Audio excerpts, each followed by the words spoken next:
ಓಂ ಶ್ರೀಕೃಷ್ಣ ಪರಬ್ರಹ್ಮಣೇ ನಮಃ. ಶ್ರೀ ವಿಷ್ಣು ಸಹಸ್ರನಾಮ ಅರ್ಥಚಿಂತನೆ ಭಾಗ 17 ಪಾರ್ಟ್ 17. ಅಗ್ರಾಹ್ಯ ಶಾಶ್ವತಃ ಕೃಷ್ಣೋ ಲೋಹಿತಾಕ್ಷಃ ಪ್ರತರ್ದನಃ ಪ್ರಭೂತಸ್ತ್ರಿಕಕುಬ್ಧಾಮ ಪವಿತ್ರಂ ಮಂಗಲಂ ಪರಂ. ಅಗ್ರಾಹ್ಯ ಶಾಶ್ವತ ಕೃಷ್ಣ ಲೋಹಿತಾಕ್ಷ ಪ್ರತರ್ದನ ಪ್ರಭೂತ ತ್ರಿಕಕುಬ್ಧಾಮ ಪವಿತ್ರ ಪರಮಮಂಗಲ. ಇದಿಷ್ಟು ನಾಮಗಳು ಈ ಒಂದು ಶ್ಲೋಕದಲ್ಲಿ ಬರುವಂಥವುಗಳು. ಮೊದಲನೇದಾಗಿ ಅಗ್ರಾಹ್ಯ. ಗ್ರಾಹ್ಯ ಅಂತಂದರೆ ಕರ್ಮೇಂದ್ರಿಯಗಳಿಗೆ ಸಿಗುವಂಥವನು, ಗ್ರಹಿಸಲಿಕ್ಕೆ ಸಿಗ್ತಾನೆ, ಹೀಗಿದ್ದಾನೆ ಪರಮಾತ್ಮ ಅಂತ ಹೇಳಿದ್ರೆ ಅದು ಗ್ರಾಹ್ಯ. ಆದರೆ ಭಗವಂತ ಹೀಗೇ ಇದ್ದಾನೆ ಅಂತ ಹೇಳಲಿಕ್ಕೆ ಸಾಧ್ಯವೇ ಇಲ್ಲ.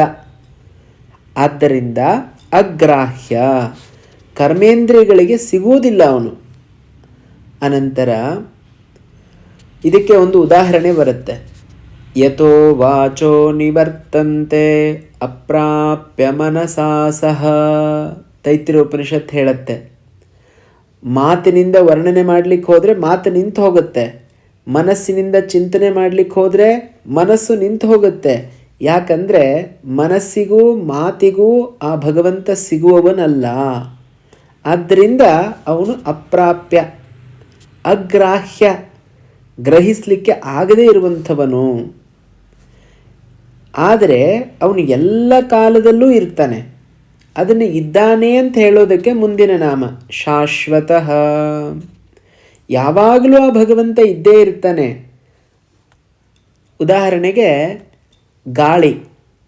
ಗಾಳಿ ಇರೋದರಿಂದ ನಾವೆಲ್ಲ ಬದುಕಿದ್ದೀವಿ. ಆದರೆ ಆ ಗಾಳಿ ಯಾರ ಕಣ್ಣಿಗೂ ಕಾಣೋದಿಲ್ಲ, ಹೀಗೇ ಇದೆ ಅಂತ ಹೇಳಲಿಕ್ಕೆ ಬರೋದಿಲ್ಲ. ಆದರೆ ಗಾಳಿ ಇಲ್ಲದೆ ನಾವು ಬದುಕಲಿಕ್ಕಾಗೋದಿಲ್ಲ.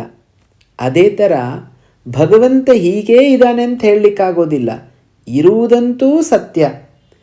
ಯಾವಾಗಿದ್ದಾನೆ ಅಂತ ಹೇಳಿದ್ರೆ ಶಾಶ್ವತಃ, ಯಾವಾಗಲೂ ಆ ಭಗವಂತ ಇರುವಂಥವನಾಗಿದ್ದಾನೆ.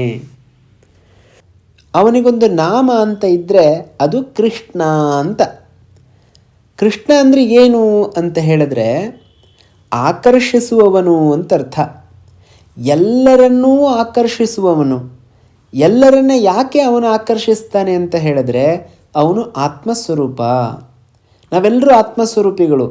ನಮ್ಮನ್ನು ನಾವು ಇಷ್ಟಪಟ್ಟೇ ಪಡ್ತೀವಿ. ಆ ನಮ್ಮನ್ನು ನಾವು ಇಷ್ಟಪಡೋದು ಅಂತಂದರೆ ನಮ್ಮ ಸ್ವರೂಪವಾದಂತಹ ಬ್ರಹ್ಮ ಸ್ವರೂಪವೇ ಕೃಷ್ಣ ಅಂತ ಕರೆಸ್ಕೊಳ್ಳುತ್ತೆ.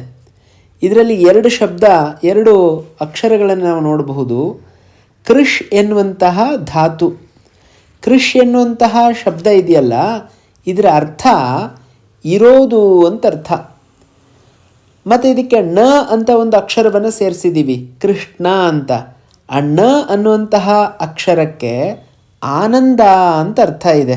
ಹಾಗಾಗಿ ಭಗವಂತನಾದಂತಹ ವಿಷ್ಣುವಿನಲ್ಲಿ ಈ ಎರಡೂ ಇರೋದರಿಂದಾಗಿ ಆನಂದ ಅನ್ನುವಂಥದ್ದು ಇದೆ, ಆನಂದವೂ ಇದೆ, ಮತ್ತು ಅವನು ಶಾಶ್ವತವಾಗಿ ಇದ್ದಾನೆ ಅನ್ನುವಂಥದ್ದು ಸತ್ಯ. ಹಾಗಾಗಿ ಕೃಷ್ಣ ಕೃಷ್ಣ ಅಂತ ಆ ಪರಮಾತ್ಮನಿಗೆ ಹೆಸರು. ಎಲ್ಲರನ್ನ ಆಕರ್ಷಿಸುವವನು ಅಂತ ಒಂದು ಅರ್ಥ. ಕರಿಯ ಬಣ್ಣ ಅನ್ನುವಂಥದ್ದು ಸಾಮಾನ್ಯವಾದಂತಹ ಅರ್ಥ, ಕೃಷ್ಣ ವರ್ಣ ಅಂತ. ಕೃಷ್ಣ ದ್ವೈಪಾಯನ ಅಂತ ವೇದವ್ಯಾಸರಿಗೂ ಕರೀತಾ ಇದ್ದರು. ಯಾಕೆಂದರೆ ದ್ವೀಪಗಳ ಸಾಲಿನಲ್ಲಿ ಹುಟ್ಟಿದವರು ಮತ್ತು ಅವರು ಕಪ್ಪಾಗಿದ್ದರು. ಹಾಗಾಗಿ ಕೃಷ್ಣ ದ್ವೈಪಾಯನ, ದ್ವೀಪಗಳಲ್ಲಿ ಹುಟ್ಟಿದವರು, ಹೀಗೆಲ್ಲ ವೇದವ್ಯಾಸರಿಗೂ ಕೂಡ ಕೃಷ್ಣ ಅನ್ನುವಂಥ ಹೆಸರಿದೆ. ಆ ಕೃಷ್ಣ ಅನ್ನುವಂತಹ ಹೆಸರಿನ ಅರ್ಥ ಇಷ್ಟೇ, ಎಲ್ಲರನ್ನ ಆಕರ್ಷಿಸುವವನು, ಬ್ರಹ್ಮಸ್ವರೂಪಿ. ಆದ್ದರಿಂದ ಮುಂದಿನ ನಾಮ ಲೋಹಿತಾಕ್ಷ. ಅಕ್ಷಃ ಅಂತಂದರೆ ಕಣ್ಣು ಅಂತ ಅರ್ಥ. ಲೋಹಿತೆ ಅಕ್ಷಿಣಿ ಯಸ್ಯೇತಿ ಲೋಹಿತಾಕ್ಷ. ಲೋಹಿತವಾದಂತಹ, ಲೋಹಿತ ಅಂತಂದರೆ ಕೆಂಪು ಅಂತ ಅರ್ಥ. ಕೆಂಪಾದಂತಹ ಕಣ್ಣುಗಳನ್ನು ಉಳ್ಳವನು ಲೋಹಿತಾಕ್ಷ. ಆ ಪರಮಾತ್ಮನ ಕಣ್ಣುಗಳು ಕೆಂಪಾಗಿದೆ ಅಂತ ಹೇಳಿದ್ರೆ ಸೂರ್ಯನನ್ನೇ ಕಣ್ಣಾಗಿ ಉಳ್ಳವನು. ಹಾಗಾಗಿ ಲೋಹಿತಾಕ್ಷ ಅಂತ ಕರೆಸ್ಕೊಳ್ತಾನೆ. ಮುಂದೆ ಪ್ರತರ್ದನ. ಪ್ರತರ್ದನ ಅಂತಂದರೆ ಪ್ರಳಯ ಕಾಲದಲ್ಲಿ, ಮಹಾಪ್ರಳಯ ಆಗುವಾಗ ಎಲ್ಲ ಪ್ರಾಣಿಗಳನ್ನು ಪ್ರತರ್ದನ ಮಾಡ್ತಾನೆ, ಅಂದರೆ ಹಿಂಸೆಗೊಳಪಡಿಸ್ತಾನೆ, ಅವರು ದೇಹದಿಂದ ಅವರನ್ನು ಬಿಡಿಸ್ತಾನೆ. ಹಾಗಾಗಿ ನಮ್ಮ ದೇಹದಿಂದ ನಾವು ಹೊರಗೆ ಬರೋದು ಅಂತಂದರೆ 1,000 ಚೇಳುಗಳು ಸ್ಕಾರ್ಪಿಯೋ ಕಚ್ಚಿದ್ರೆ ಎಷ್ಟು ನೋವಾಗುತ್ತೋ ಅಷ್ಟು ನೋವಾಗತ್ತಂತೆ. ಆ ರೀತಿ ಹಿಂಸೆಯಿಂದ ಈ ದೇಹದಿಂದ ಪ್ರಾಣ ಅನ್ನುವಂಥದ್ದು ಆಚೆ ಬರಲಿಕ್ಕೆ ಕಾರಣ. ಆದ್ದರಿಂದ ಅವನು ಪ್ರತರ್ದನ ಅಂತ ಕರೆಸ್ಕೊಳ್ತಾನೆ. ಅವನು ಒಲುಮೆ ಆದರೆ ಆ ದುಃಖ ಅನ್ನುವಂಥದ್ದು ಇರೋದಿಲ್ಲ. ಉದಾಹರಣೆಗೆ ಬೆಕ್ಕು ಅಥವಾ ಸಿಂಹ, ಹುಲಿ ಬೇರೆಯವರನ್ನು ಕಚ್ಚಬೇಕಾದ್ರೆ ಹಿಂಸೆಗೊಳಪಡಿಸ್ತವೆ. ಅದೇ ಹಲ್ಲುಗಳಿಂದ ತಮ್ಮ ಮಕ್ಕಳನ್ನು ಎತ್ಕೊಂಡು ಹೋಗಿ ಬೇರೆ ಪ್ಲೇಸಲ್ಲಿ ಇಡ್ತವೆ. ಆದರೆ ಅವುಗಳ ಮಕ್ಕಳಿಗೆ ಯಾವುದೇ ರೀತಿಯಾದಂಥ ದುಃಖ ಆಗೋದಿಲ್ಲ, ಹಾನಿ ಆಗೋದಿಲ್ಲ. ಹಾಗೆ ಯಾರು ಭಗವಂತನಿಗೆ ಶರಣಾಗತರಾಗುತ್ತಾರೋ ಅವರಿಗೆ ಆ ಭಗವಂತ ಪ್ರತರ್ದನನಾಗಲಾರ. ಪ್ರಭೂತಃ ಮುಂದಿನ ನಾಮ. ಪ್ರಭೂತಃ ಅಂತಂದರೆ ಎಲ್ಲ ರೀತಿಯ ಐಶ್ವರ್ಯಗಳಿಂದ ಕೂಡಿದವನು. ಎಲ್ಲ ರೀತಿಯ ಐಶ್ವರ್ಯ ಅನ್ನೋದು ನಾವು ಹಿಂದೆ ನೋಡಿದ್ದೀವಿ, ಭಗವಂತ ಅನ್ನುವಲ್ಲೇ ಬಂದಿದೆ. ಶಕ್ತಿ, ಬಲ, ವೀರ್ಯ, ತೇಜಸ್ಸು, ಐಶ್ವರ್ಯ, ಜ್ಞಾನ ಇವುಗಳೆಲ್ಲ ಯಾರಲ್ಲಿ ಇದೆಯೋ ಅವನು ಪ್ರಭೂತ ಅಂತ ಕರೆಸ್ಕೊಳ್ತಾನೆ. ಮುಂದೆ ತ್ರಿಕಕುಬ್ಧಾಮಃ. ತ್ರಿ ಅಂತಂದರೆ 3, ಕಕುಪ್ ಅಂತಂದರೆ ದಿಕ್ಕುಗಳು ಅಂತರ್ಥ. ಸ್ವರ್ಗ, ಭೂಮಿ, ಪಾತಾಳ ಈ 3 ಲೋಕಗಳಿಗೆ ಸ್ಥಾನವನ್ನು ಕೊಟ್ಟವನು. ಹಾಗಾಗಿ ಸ್ಥಾನ ಅಂತಂದರೆ ಧಾಮ ಅಂತರ್ಥ. ಧಾಮ ಅಂತಂದರೆ ಸ್ಥಳ ಅಂತರ್ಥ. 3 ದಿಕ್ಕುಗಳಿಗೆ, ಎಲ್ಲ ದಿಕ್ಕುಗಳಿಗೂ ಅದೇ ಭಗವಂತ ಆಶ್ರಯ ನೀಡಿರೋದು. ಇಲ್ಲಿ ಆ ನಾಮದ ವಿಶೇಷತೆ ಹೇಳೋದ್ರಿಂದಾಗಿ ತ್ರಿಕಕುಬ್ಧಾಮ, 3 ದಿಕ್ಕುಗಳಿಗೂ ಧಾಮವನ್ನು ನೀಡಿದವನು, ಸ್ಥಳವನ್ನು ನೀಡಿದವನು. ಹಾಗಾಗಿ ಅವನು ತ್ರಿಕಕುಬ್ಧಾಮ ಅಂತ ಕರೆಸ್ಕೊಳ್ತಾನೆ. ಮುಂದಿನ ನಾಮ ಪವಿತ್ರಂ. ಪವಿತ್ರಂ ಅಂತಂದರೆ ಅತ್ಯಂತ ಶುದ್ಧವಾದದ್ದು ಅಂತರ್ಥ. ಆ ಪರಮಾತ್ಮ ಅತ್ಯಂತ ಶುದ್ಧ. ಶುದ್ಧವಾದ ಹೃದಯವನ್ನು ಭಗವಂತ ಬಹಳಷ್ಟು ಇಷ್ಟಪಡ್ತಾನೆ.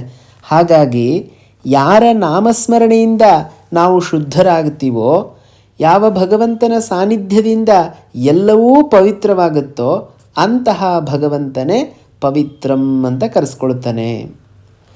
ಮುಂದಿನ ನಾಮ ಮಂಗಲಂ ಪರಂ. ಈ ನಾಮ ವಿಶೇಷಣ ಸಹಿತವಾದಂತಹ ಒಂದೇ ನಾಮ. ಆ ಭಗವಂತನ ಸ್ಮರಣೆ ಮಾತ್ರದಿಂದಲೇ ನಮ್ಮ ಎಲ್ಲ ಅಶುಭಗಳು ದೂರ ಆಗಿ ಹೋಗ್ತವೆ, ಎಲ್ಲ ಶುಭ ನಮಗೆ ಹೆಚ್ಚಾಗ್ತಾ ಹೋಗುತ್ತೆ. ಆದ್ದರಿಂದ ಆ ಬ್ರಹ್ಮವಸ್ತು ಪರಮ ಮಂಗಲ ಅಂತ ಕರೆಸ್ಕೊಳ್ಳುತ್ತೆ, ವಿಷ್ಣು ಪುರಾಣದ ಮಾತಿದು. ಹಾಗಾಗಿ ಆ ಪರಮಾತ್ಮ ಮಂಗಲಂ ಪರಂ, ಎಲ್ಲ ಭೂತಗಳಿಗಿಂತ ಶ್ರೇಷ್ಠವಾದಂತಹ ಬ್ರಹ್ಮವಸ್ತುವಾಗಿದ್ದಾನೆ. ಅಂತಹ ಭಗವಂತ ವಿಷ್ಣು ಪರಮಾತ್ಮ ಎನ್ನುವುದು ಈ ಒಂದು ಶ್ಲೋಕದ ಅರ್ಥ. ನಾಳೆ ಮುಂದಿನ ಶ್ಲೋಕದ ಅರ್ಥವನ್ನು ತಿಳಿಯುವ ಪ್ರಯತ್ನ ಮಾಡೋಣ. ಧನ್ಯವಾದಗಳು.